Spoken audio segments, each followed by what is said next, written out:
Hello everyone, আসসালামু আলাইকুম। আজকে আমরা তোমাদের বায়োলজি এর থার্ড চ্যাপ্টার কোষ বিভাজন এই চ্যাপ্টারটা নিয়ে আলোচনা করব। এটা কিন্তু মোটামুটি ইজি প্লাস ইম্পর্টেন্ট একটা চ্যাপ্টার। এখান থেকে তোমার পরীক্ষায় ইজিলি 10 বা 12 মার্ক এসে থাকে। সো তুমি যদি চ্যাপ্টারটা যদি ভালো মতো পারো তাহলে তুমি পরীক্ষায় 10 বা 12 মার্ক পেয়ে যাচ্ছ। 75-এর মধ্যে কিন্তু 10 বা 12 মার্ক পাওয়াটা কিন্তু তোমার জন্য কিন্তু অনেক সহজ হয়ে যাচ্ছে এই চ্যাপ্টারটা যদি তুমি পারো আর কি। আর এই চ্যাপ্টার থেকে ম্যাক্সিমাম বোর্ডে কোয়েশন এসে থাকে। সো সেই হিসাবেও এটা ওভারঅল ইম্পর্টেন্ট বলা যায়। আর এখানের মধ্যে হলো তোমার অল্প কিছু টপিক আছে, বেশি কিছু টপিকস নেই, জাস্ট হলো 2টা বা 3টার মতো কি আছে, 3টা বা 4টা ইম্পর্টেন্ট টপিক আছে। সো এগুলো যদি পারো তাহলে তুমি পরীক্ষায় ইজিলি ভালো মতো আনসার করে আসতে পারবা। সো ওভারঅল বলতে গেলে চ্যাপ্টারটার ইম্পর্টেন্সের শেষ নাই। সো আমরা আর বেশি কথা না বলে চ্যাপ্টারটা শুরু করি। সো এই চ্যাপ্টারের মধ্যে আমরা জেনারেলি 3টা টপিক দেখতে পাই: কোষ বিভাজন ও তার প্রকারভেদ, মাইটোসিসের পর্যায়সমূহ, এরপর আসা হলো তোমার মিওসিস। ঠিক আছে। সো আজকের ক্লাসে আমরা জাস্ট এই 2টা টপিক কভার করার ট্রাই করব, দেখি আমি কতটুকু শেষ করতে পারি। যদি 2টা টপিক কভার করতে পারি তোমরা নেক্সট ক্লাস আমি আপলোড দিয়ে দিব, তোমরা ওগুলো দেখে নিও। সো শুরু করি আমরা। সো প্রথমে আমরা একটু দেখি কোষ বিভাজন কি, কেন, কিভাবে কোষ বিভাজনটা এটা কেন ইম্পর্টেন্ট, এগুলো নিয়ে আমরা একটু আলোচনা করার ট্রাই করি। সো প্রথমে আমরা দেখব কোষ বিভাজন কি। সো কোষ বিভাজনটা কি সেটা যদি আমরা একটু দেখি, কোষ বিভাজন হলো সেই প্রক্রিয়া যার মাধ্যমে একটি মাতৃকোষ থেকে 2টি বা 4টি নতুন কোষ সৃষ্টি হয়। তাইলে এটা হলো এমন একটা প্রক্রিয়া যেখান থেকে 1 থেকে 2টি, 2টি থেকে 4টি কোষ সৃষ্টি হয় বা বিভাজিত হয়, অনেকগুলো কি হয় কোষের সৃষ্টি হয়। আর কোষ মানেটা কি সেটা হলো তোমরা তোমাদের সেকেন্ড চ্যাপ্টারের মধ্যে, বায়োলজি সেকেন্ড চ্যাপ্টারের মধ্যে বিস্তারিত আছে। বৈষম্যবেদ্য পর্দা দ্বারা আবৃত জীবজ ক্রিয়াকলাপের একক যা অন্য কোনো সজীব মাধ্যম ছাড়া নিজেদের প্রতিরূপ সৃষ্টি করতে পারে, সেটা হলো তোমাদের কোষের সংজ্ঞা। এরপর হলো বিভাজন মানে কি। বিভাজন মানে হলো সেই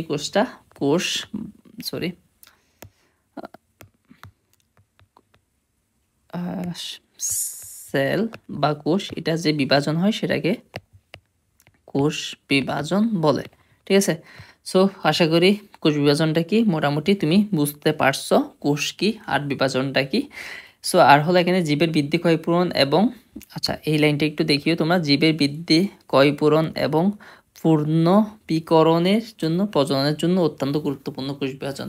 আচ্ছা কোষ বিভাজন কেন গুরুত্বপূর্ণ এগুলো নিয়ে আমরা আরো সামনে ডিটেল জানবো। সো আপাতত তুমি এতটুকু বুঝো যে কোষ বিভাজনটা কি, আশা করি তুমি বুঝতে পারছো। ঠিক আছে। আর আমাদের দেহ পুরাটাই তো ভাই সেল দিয়ে গঠিত। সো এই সেলগুলা যদি বিভাজিত না হয় তোমার তো বৃদ্ধি হবে না। সো এটা হলো সহজভাবে যদি তুমি কোষ বিভাজন বুঝতে চাও এটা আর কি। ঠিক আছে। এরপর হলো কেন কোষ বিভাজন হয়। প্রথমত হলো বৃদ্ধি এবং বিকাশের জন্য, এরপর হলো ক্ষতিগ্রস্ত কোষ প্রতিস্থাপনের জন্য, এরপর হলো প্রজননের মাধ্যমে নতুন জীব সৃষ্টির জন্য। তো এগুলো একটু তোমরা পড়ে নিও, আমি তোমাদেরকে স্লাইডটা দিয়ে দিব, অথবা তোমরা এখান থেকে একটু পড়ে নিও। দেখো যে বহুকোষী জীবের শরীর গঠন বা বৃদ্ধির জন্য কোষের সংখ্যা বৃদ্ধি অপরিহার্য। একটি একক কোষ থেকে কিংবা একটি পূর্ণাঙ্গ জীব তৈরি হয়, তার মূল ভিত্তি হলো কোষ বিভাজন। তাহলে একটি কোষ থেকে আরেকটা নতুন কোষ তৈরির মূল ভিত্তি হলো কি এই কোষ বিভাজন। ঠিক আছে। তাহলে কোষ বিভাজন যদি না হইতো তাইলে একটা কোষ থেকে আরেকটা নতুন কোষ কি হইতো না, সৃষ্টি হইতো না। ঠিক আছে। এরপর হলো ক্ষতিগ্রস্ত কোনো প্রতিস্থাপনের জন্য, যখন তোমরা কোনো তোমার হাতে যখন কেটে যায় বা বিভিন্ন কোষ যখন ক্ষতিগ্রস্ত হয় তখন এই কোষ বিভাজনের মাধ্যমে কিন্তু এটা কি হয় আবার প্রতিস্থাপিত হয় বা নতুনভাবে সৃষ্টি হওয়ার ফলে সবকিছু সঠিকভাবে চলে। সো সেদিক দিয়ে এটার অনেক বেশি ইম্পর্টেন্স আছে। এরপর হলো প্রজননের মাধ্যমে নতুন জীব সৃষ্টি। প্রজনন প্রক্রিয়া নতুন জীব সৃষ্টির জন্য বিশেষ কোষ বিভাজন বা মিওসিস ঘটে, যা গ্যামেট, শুক্রাণু, ডিম্বাণু ইত্যাদি সৃষ্টির মাধ্যমে কি হয় প্রজনন ক্ষমতাটা বজায় রাখে বা যে প্রক্রিয়াটা আছে সেটা বজায় থাকে আর কি। সো কোষ বিভাজনের ইম্পর্টেন্স হলো এগুলা মেইনলি। ঠিক আছে। তো আশা করি তুমি বুঝতে পারছো। এখন আমরা নেক্সটে যাই। কোষ বিভাজনের প্রধান ধাপসমূহ। কোষ বিভাজনকে প্রধানত হলো তোমার 3টা ধাপে ভাগ করা হচ্ছে। একটা হলো অ্যামাইটোসিস, আর একটা হলো মাইটোসিস, আর একটা হলো মিওসিস। অ্যামাইটোসিস নিয়ে তোমাদের বইয়ে তেমন কোনো আলোচনা নেই, বাট হলো মাইটোসিস আর মিওসিস নিয়ে তোমাদের বইয়ে ভালোই আলোচনা আছে। আর হলো এই 2টা কিন্তু তোমার পরীক্ষার জন্য অনেক বেশি ইম্পর্টেন্ট। মাইটোসিসের মধ্যে এখানে 5টা কি আছে ধাপ আছে। সো এগুলো থেকে পরীক্ষা হলো অনেক কোয়েশ্চেন এসে থাকে। এরপর হলো মিওসিস বিভাজন থেকে এসে থাকে। সো এগুলো নিয়ে আমরা বিস্তারিত জানবো। সো শুরু করি। প্রথমে আমরা অ্যামাইটোসিস বা সরল বিভাজন বা এটা সামিক্রমিক বিভাজনও বলা হয়ে থাকে। এটা যদিও তোমাদের বইয়ে পুরাতন বইটাতে আছে, বর্তমান বইয়ে হয়তো বা নেই। সো অ্যামাইটোসিস হলো কোষ বিভাজনের সবচেয়ে সহজ এবং দ্রুত প্রক্রিয়া। তাহলে এটা কি সবচেয়ে সহজ এবং দ্রুত প্রক্রিয়া। এই প্রক্রিয়ায় নিউক্লিয়াস ও সাইটোপ্লাজম কোনো জটিল ধাপ ছাড়া সরাসরি বিভাজিত হয়। আচ্ছা, এখানে নিউক্লিয়াস আর সাইটোপ্লাজম কোনো কি দ্বারা জটিল ধাপ ছাড়া সরাসরি বিভাজিত হয়ে যাচ্ছে বলে এটাকে কি বলা হচ্ছে, সবচেয়ে সহজ সরল বিভাজন বলা হচ্ছে। এই ধরনের বিভাজন সাধারণত ব্যাকটেরিয়া, নীলাভ, সবুজ শৈবাল এবং কিছু এককোষী ইউক্যারিওটিক জীবের ক্ষেত্রে দেখা যায়। তাহলে এটা কাদের ক্ষেত্রে দেখা যায়? ব্যাকটেরিয়ার ক্ষেত্রে, নীলাভ, সবুজ শৈবাল এবং কিছু এককোষী ইউক্যারিওটিক জীবের ক্ষেত্রে দেখা যায়। সো এটা এমসিকিউ যদি ইম্পর্টেন্ট তোমার পরীক্ষার হলে এমসিকিউ দিয়ে দিতে পারে। সো এটা একটু তোমরা মাথায় রাখবা। সো আশা করি মাইটোসিস বিভাজনটা বুঝাইতে পারছি, আর তোমরা এতটুকু মনে রাখলে হবে। এখানে অত বেশি কিছু জানার দরকার নেই, যেহেতু তোমাদের বই নেই। তারপরে যদি জানতে চাও তাহলে আমাকে কমেন্টে জানিও যে ভাই আমি মাইটোসিস নিয়ে জানতে ইন্টারেস্টেড, আপনি এটা নিয়ে ভিডিও দিতে পারেন, ঠিক আছে। সো এখানে আমরা একটু দেখি মাইটোসিস কোষ বিভাজনটা সম্পর্কে। এটা মোস্ট ইম্পর্টেন্ট, শুরুতেই বলছি এখনও বলতেছি, এটা তোমার এসএসসি বলি বা এসিসি বলি, দুই জায়গায় ভালো ইম্পর্টেন্ট। তোমরা যদি এখান থেকে শিখে দাও তাহলে তোমরা এসিসিতে ভালো একটা ফেসিলিটি পাবা বা ভালো একটা সুযোগ পাবা আর কি। তোমার থেকে অনেক আবার নতুনভাবে পড়তে হবে না, ঠিক আছে। সো শুরু করি আমরা। মাইটোসিস এটা হলো কি দেহকোষের বিভাজন। সো মাইটোসিস হলো সেই প্রক্রিয়া যেখানে একটি মাতৃকোষ বিভক্ত হয়ে দুইটি অভিন্ন কোষ কি করে তৈরি করে। তাহলে একটি মাতৃকোষ বিভক্ত হয়ে কয়টি কোষ তৈরি করতে? দুইটি অভিন্ন কন্যা কোষ তৈরি করতেছে। অভিন্ন মানে হলো মাতৃকোষ যদি 2n হয় তাহলে কন্যা কোষও কি হবে? 2n হবে, মানে অভিন্ন, চেঞ্জ মানে কমতেছে না আর কি, বিভাজন সমানভাবে বিভাজন হচ্ছে। এই প্রক্রিয়ায় ক্রোমোজোম সংখ্যা অপরিবর্তিত থাকে, অর্থাৎ মাতৃকোষে ডিপ্লয়েড 2n হলে কন্যা কোষগুলো 2n হয়, ঠিক আছে। যেটা আমি বলছি। তাহলে এটা কেন ইম্পর্টেন্ট? বৃদ্ধির ক্ষেত্রে, ক্ষতিপূরণ বা মেরামতের ক্ষেত্রে, ওজন প্রজননের ক্ষেত্রে। ওজন প্রজননের ক্ষেত্রে এটা ইম্পর্টেন্ট, এটা একটু তোমরা মাথায় রাখবে। ওজন প্রজননের ক্ষেত্রে এটা এমসিকিউতে দিতে পারে। আমি এখানে যে কথাগুলো বলতেছি এমসিকিউতে দিতে পারে, ওইগুলো একটু তোমরা মাথায় রাখি, ওগুলো এমসিকিউতে দেখবে তোমরা পেয়ে গেছো আর কি পরীক্ষার হলে। সো মাইটোসিসের ধাপসমূহ। মাইটোসিসের প্রধানত হলো 7টা ধাপ, যদিও তোমাদের বইয়ে আছে 5টা। সো তোমরা 5টাই লিখবা আর কি। এখানে হলো তোমার প্রোপেস, মেটাফেসটা বাদ দিছে, ডিরেক্টলি মেটাফেস চলে গেছে আর কি। সো 7টা ধাপগুলো কি কি? Prophase, metaphase, anaphase, telophase. So metaphase আছে, সেটা তোমরা অবশ্যই শিখবা আর কি। তোমাদের বই যেরকম আছে ওরকমই পড়বা আর কি, ঠিক আছে। আমি জাস্ট বললাম, আমি বলে দিচ্ছি সামনে। সো মাইটোসিসের 5টা ধাপ, তোমরা 5টা ধাপে এমসিকিউর ক্ষেত্রে যদি দেয় মাইটোসিসের কয়টা ধাপ, তোমরা 5টা ধাপেই বলবা। আর এই 5টা ধাপ একটু তোমরা মুখস্থ রাখবা, এগুলা তোমাদের জন্য তোমাদের জানা ফরজ আর কি। ইভেন তোমরা যখন গ বা গ সিকিউ শুরু করবা তখন তোমাদের শুরু করতে হবে যে আমরা জেনারেলি মাইটোসিসের 5টি ধাপ, তার মধ্যে 2টি ধাপ হলো প্রোপেস বা প্রোমেটাফেস বা মেটাফেস বা অ্যানাফেস। এভাবে তুমি সিকিউগুলো স্টার্ট করবা আর কি, ঠিক আছে। সো সিকিউ লেখার জন্য কিন্তু তোমার এই জিনিসগুলো মুখস্থ থাকতে হবে। ওকে, এরপর হলো আমরা দেখি স্টেপ বাই স্টেপ। প্রথমত আমাদের ফার্স্ট স্টেপটা কি? প্রোপেস। সো প্রোপেসে কী কী করে সেটা একটু দেখি। ক্রোমোজোমগুলো দৃশ্যমান থাকে। তাহলে ক্রোমোজোম কি? এটা তোমরা সেকেন্ড অধ্যায়ে জেনে আসছো, আমি বলতেছি না আর। দৃশ্যমান থাকে, দৃশ্যমান মানে দেখা যায়। প্রতিটি ক্রোমোজোম 2টি ক্রোমাটিডে বিভক্ত থাকে। আচ্ছা, যে ক্রোমোজোমগুলো আছে এরকম ওগুলা কী থাকে? 2টি ক্রোমাটিডে বিভক্ত থাকে। 2টি ক্রোমাটিড বলতে এই যে এরকম, এটা হলো তোমাদের এখানে আছে, এই যে 2টি ক্রোমাটিডে বিভক্ত থাকে, ঠিক আছে। এরপর হলো নিউক্লিয়াসের মেমব্রেন ধীরে ধীরে অদৃশ্য হতে থাকে। নিউক্লিয়াসের মেমব্রেন বলতে এই যে এটা হলো নিউক্লিয়াস, ঠিক আছে। এই যে এখানে তো অনেক কিছু আছে, এই যে উপরে যেটা আছে এটা হলো নিউক্লিয়ার মেমব্রেন আর কি। এই নিউক্লিয়ার মেমব্রেনটা কি হয়? ধীরে ধীরে অদৃশ্য হতে থাকে, মানে বিলুপ্ত হয়ে যায়। এরপর হলো স্পিন্ডল ফাইবার গঠন শুরু হয়। স্পিন্ডল ফাইবার বলতে, স্পিন্ডল ফাইবার এর পরের তোমার স্লাইডে আমি বলতেছি স্পিন্ডল ফাইবারটা কি, ওখানে আমি দেখা দিচ্ছি। তাহলে আশা করি তুমি প্রোপেসের ধাপগুলো বুঝতে পারছো। তুমি পরীক্ষায় এগুলো নিজের মতো করে আরও সহজ ভাষায় লিখতে পারো। বাট হলো তুমি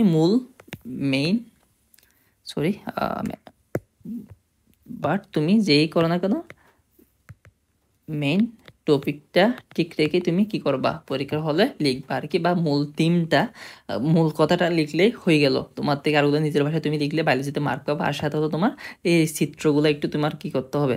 ভালো মতো আঁকতে জানতে হবে। এগুলো যদি তুমি আঁকতে জানো তাহলে তুমি ভালো করতে পারবা বা ভালো একটা মার্ক এনশিওর করতে পারবা। আর সাথে হলো তোমাদের এখানে একটা বিষয় মাথায় রাখতে হবে, সেটা হলো এখানে যে চিহ্নিত করছে এই নামগুলো একটু তোমরা জেনে নিবা বা মুখস্থ করে নিবা।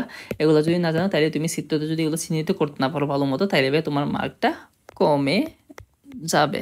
সো মার্ক বাড়ার জন্য তোমার চিত্র প্লাস হলো বর্ণনা করতে জানতে হবে ভালো মতো। তাহলে আমরা আশা করি প্রোপেসটা বুঝাইতে পারছি। এরপর হলো ভাইয়া প্রোমেটাফেস, যেটা হলো তোমাদের সেকেন্ড স্টেপ মাইটোসিসের।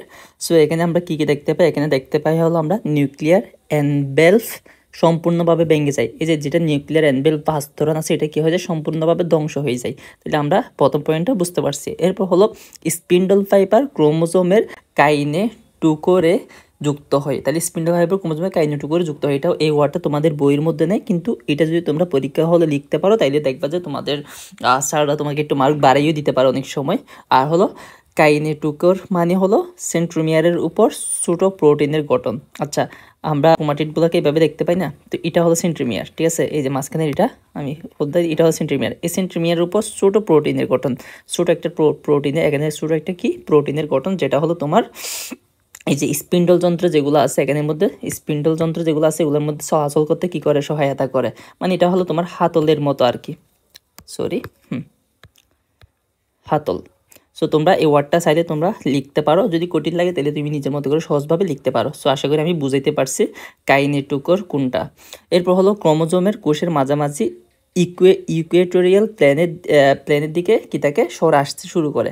আচ্ছা, ইকুয়েটোরিয়াল প্ল্যান বলতে এই যে ক্রোমোজোমগুলো থাকে এদের সাজানো থাকে, এই যে যেগুলো আছে স্পিন্ডল যন্ত্রগুলো। সো এই যে এখানে মাঝখানে যে এসে যাচ্ছে এটাকে বলা হচ্ছে ইকুয়েটোরিয়াল প্ল্যান, মানে হলো সজ্জিত থাকার জন্য যেটা একটা প্ল্যান থাকে আর কি, সমানভাবে সব জায়গায় দেখো কি সুন্দরভাবে গুছানোভাবে সাজানো আছে। সো এটাকে বলা হচ্ছে ইকুয়েটোরিয়াল প্ল্যান, মানে মাঝখানে এসে যায় ক্রোমোজোমগুলো কোষের মাঝামাঝি এসে যায়। তাহলে প্রোমেটাফেজের হলো মেইনলি এই 3টে স্টেপ। আর তোমরা তোমাদের বই থেকে আরও চাইলে এক্সট্রা কিছু অ্যাড করে নিতে পারো, সুন্দর মতো করে চিত্র এঁকে নিজের মতো করে গুছিয়ে লিখে দিবা আর কি।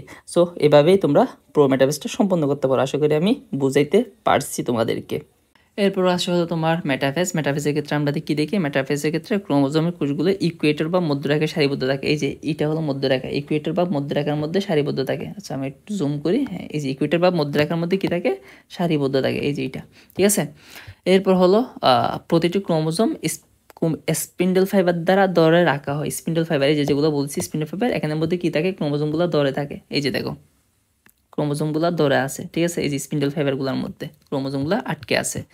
এই ধাপে ক্রোমোজোম সবচেয়ে স্পষ্ট দেখা যায়, সবচেয়ে কি দেখা যায়, স্পষ্ট দেখা যায় কোন ধাপে, তোমার হলো মেটাফেসে। সো এটাও এমসিকিউর জন্য ইম্পর্টেন্ট। এর ফলে স্পিন্ডল ফাইবার ধরে রাখে, একটু ইম্পর্টেন্ট, সেগুলো একটু তোমরা এমসিকিউর জন্য পড়ে নিবা। আর সাথে তোমাদের বইয়ের রিডিংটা একটু পড়ে নিবা, রিডিংয়ের মধ্যে আরও এক্সট্রা কিছু ইনফো থাকতে পারে, ওগুলো একটু তোমরা জেনে নিবে, আর না হলে তুমি এমসিকিউতে ভালো করতে পারবা না।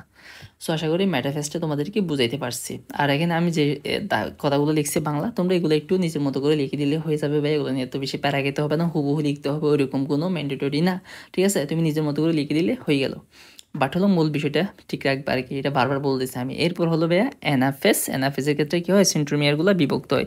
এই যে আমরা ক্রোমোজোমগুলো এতক্ষণ ধরে যেভাবে আটকে ছিল এভাবে দুইভাবে ছিল না, সো এখানের মধ্যে যেটা আছে এটাকে বলো তোমার সেন্ট্রোমিয়ার। সেন্ট্রোমিয়ারগুলো কী হয়ে যায়, বিভক্ত হয়ে যায়। বিভক্ত হয়ে কীভাবে হয়ে যাচ্ছে, বিভক্ত হয়ে এরকম হয়ে যাচ্ছে। এরপর হলো প্রতিটি কুমারিটা আলাদা হয় বিপরীত মেরুর দিকে টানা হয়, বিপরীত মেরুর দিকে। যে দেখো তুমি এই যে সেন্ট্রোমিয়ারটা ভেঙে গেছে, সেন্টিমিটারটা ভেঙে গেছে, এরপর বিপরীতমুখী হয়ে গেছে, মানে এরা উভয়ের দিকে তাকিয়ে আছে আর কি, বিষয়টা ওরকমই দেখাচ্ছে, তুমি এখানে দেখো, ঠিক আছে।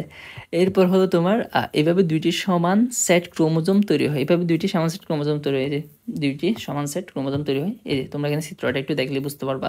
তাহলে অপাত্য ক্রোমোজোম এগুলা, তারপর লুপ্তপ্রায় স্পিন্ডল তন্তু কী হয়েছে এখানে, লুপ্ত প্রায়, আচ্ছা লুপ্ত মানে শেষ হয়ে যাচ্ছে আর কি, বিধ্বস্ত হয়ে গেছে। আর এগুলো হলো মেরুমুখী হয়ে যায়, আর একজন অপরজনের দিকে কী করে তাকিয়ে থাকে। সো আশা করি বুঝাইতে পারছি অ্যানাফেসটা। এরপর হবে টেলোফেজ, এটা ইম্পর্ট্যান্ট। টেলোফেজের ক্ষেত্রে আমরা কি দেখি, ক্রোমোজোমগুলো আবার পাতলা হয়ে ক্রোমাটিনের রূপ নেয়। তাহলে ক্রোমোজোমগুলো কী হয়, পাতলা হয়ে কিছু রূপ নেয়, ক্রোমাটিনের রূপ নেয়। তাহলে এটা কোন ধাপে, টেলোফেজে। সো এটা এমসিকিউতে আসতে পারে, ঠিক আছে। এরপর হলো প্রতিটি মেরুতে নিউক্লিয়ার মেমব্রেন তৈরি হয়। প্রতিটি মেরুতে কী তৈরি হয়, নিউক্লিয়ার মেমব্রেন তৈরি হয়। নিউক্লিয়ার মেমব্রেন বলতে নিউক্লিয়ার এনভেলপ যেটা আছে উপরে সেটা, এই যে নিউক্লিয়ার মেমব্রেন তৈরি হয়। দেখো এই যে নিউক্লিয়ার হ্যাঁ এই যে নিউক্লিয়ার মেমব্রেন, প্রতিটি মেরুতে আবার কী হয়, নিউক্লিয়ার মেমব্রেন তৈরি। স্পিন্ডল ফাইবার ভেঙে যায়, স্পিন্ডল ফাইবার যেগুলো বলছি এগুলো কী হয়ে যায়, ভেঙে যায়, মানে এগুলো ধ্বংস হয়ে যায় আর কি। এই যে স্পিন্ডল ফাইবারগুলো কী হয়ে যাচ্ছে, ধ্বংস হয়ে যাচ্ছে, ঠিক আছে।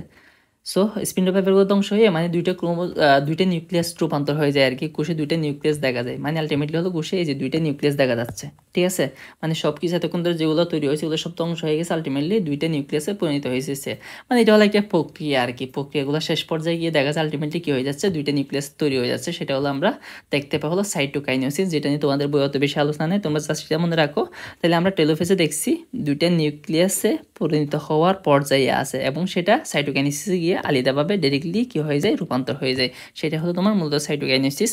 এখানে সাইটোপ্লাজম বিভক্ত হয়ে যায়। সো তোমরা এতটুকু মনে রাখবা। সাইটোকাইনেসিস নিয়ে তোমাদের বই বিস্তারিত আলোচনা নেই, তাই আমি ওগুলা নিয়ে ডিটেলস কথাবার্তা বলতে যাচ্ছি না আর কি। সো যতটুকু আছে ততটুকু তোমরা জানো এবং পরীক্ষায় ভালো মতো অ্যাপ্লাই করো, এতে আমাদের হলো। বাট তুমি যদি আরও বেশি জানতে ইন্টারেস্টেড হয়ে থাকো তাহলে ভাইয়া তুমি অন্য বিভিন্ন সোর্স থেকে তুমি জেনে নিও, অথবা তুমি আমাকে কমেন্টে জানিও যে ভাই আমি ইন্টারেস্টেড, তাইলে আমি ওগুলো নিয়ে দরকার হলে আলাদাভাবে ভিডিও দিব। বুঝতে পারছো? সো আশা করি তোমাদেরকে বুঝাতে পারছি সাইটোকাইনেসিসটা কি। এরপর হলো মাইটোসিসের পুরা পর্যায় প্রক্রিয়াটা যদি আমরা একটু দেখি, এটা হলো দেখো, প্রথম হলো কি আসতেছে, প্রোফেস, ঠিক আছে। এরপর হলো মেটাফেস, অ্যানাফেস, টেলোফেস। এরপর এটা হলো তোমার সাইটোকাইনেসিস। এই যে দুইটা নিউক্লিয়াসে কি হয়ে যাচ্ছে, সাইটোকাইনেসিস নিউক্লিয়াসে বিভাজিত হয়ে যাচ্ছে। এরপর হলো ইন্টারফেস। ইন্টারফেস মানে হলো প্রস্তুতিমূলক সময়, একটু প্রস্তুতি নিয়ে তারা আবার পুনরায় প্রক্রিয়াটা শুরু করে, এভাবে চলমান প্রক্রিয়াটা ঘটতে থাকে। বুঝতে পারছো? এরপর হলো ভাইয়া মাইটোসিসের গুরুত্ব বৃদ্ধির ক্ষেত্রে, টিস্যু মেরামতের ক্ষেত্রে, বৃদ্ধির ক্ষেত্রে, টিস্যু মেরামতের ক্ষেত্রে ও যৌন প্রজননের ক্ষেত্রে। সেগুলো একটু তোমরা পড়ে নিবা। মানে মাইটোসিসের গুরুত্ব পরীক্ষায় তোমার সিকিউতে দিয়ে দিতে পারে, যদি দিয়ে দেয় তাহলে যাতে তুমি ভালো মতো আনসার করে আসতে পারো মতো আর কি। সো মাইটোসিস গুরুত্ব পড়ে নেবে। এরপর এখানে আর তোমাদের বই আরও অনেক কিস্তা কাহিনী আছে। এরপর জেনেটিক স্থিতিশীলতা, কন্যাকুশী পৃথিবীর সমান ক্রোমোজোম সংখ্যা থাকে, ফলে প্রজাতি বৈশিষ্ট্য পরিবর্তিত থাকে, ঠিক আছে। তো জেনেটিক স্থিতিশীলতা এটাও ইম্পর্টেন্ট।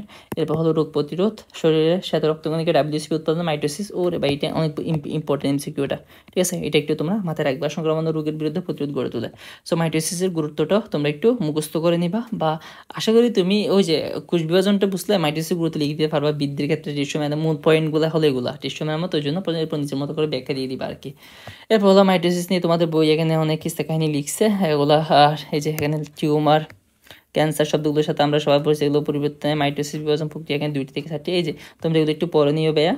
যদি তারপর যদি তোমরা যদি আরও ডিটেলস ভিডিও চাও তাহলে ভাইয়া আমাকে কমেন্টে জানিও, আমি ট্রাই করব তোমাদের কী করার, রিপ্লাই দেওয়ার এবং তোমাদের চাহিদা মতো ভিডিও মেক করার। সে পর্যন্ত ভালো থাকো, দেখা হচ্ছে পরবর্তী কোনো একটা ভিডিও নিয়ে। আর কমেন্টে জানিয়ে ভিডিওটা কেমন হয়েছে।